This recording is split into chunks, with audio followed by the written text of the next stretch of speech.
We're continuing our playlist on classroom management. When do you not want to talk to a student?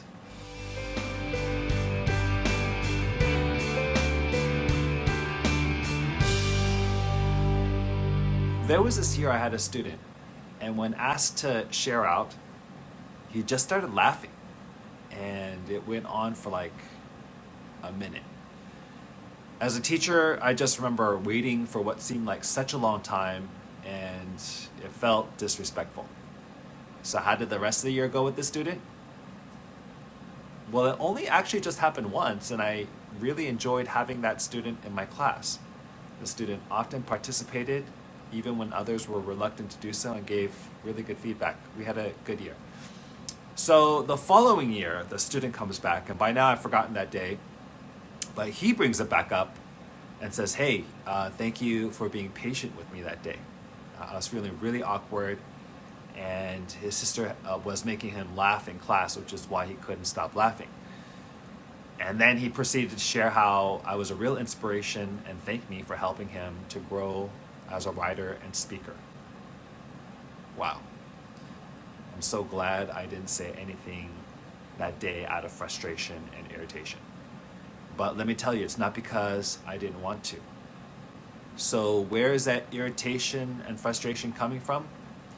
You know, it may not even be directly related to the student. The student may just have been a trigger for other things going on in our life. Maybe it was a rough morning.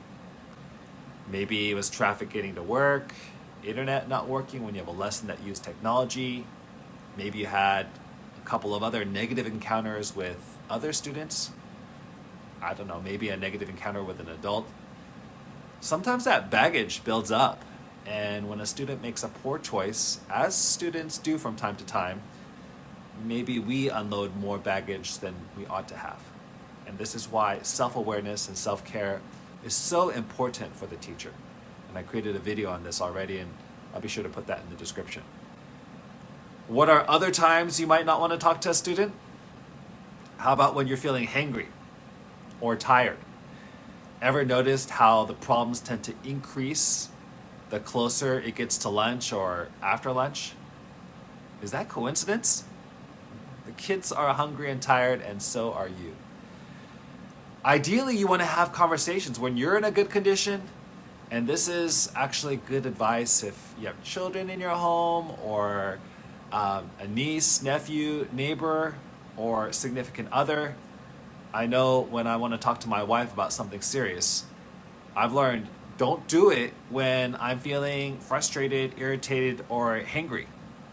Maybe I'm going to actually bring it up if we're on a date together, believe it or not.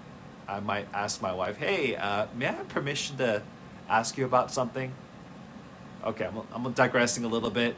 So going back to the student, it really goes well when we talk to a student when we're feeling frustrated, irritated, upset, hangry, and students really have a hard time learning if they think their teacher doesn't like them. Sometimes the best thing in that moment is to take a quick breath, move on, and connect with that student later at a different time and in a different way when we are ready to show compassion as an educator who wants to help students find out what they're good at so that they can do good with it. This is Dr. Jeff, signing out.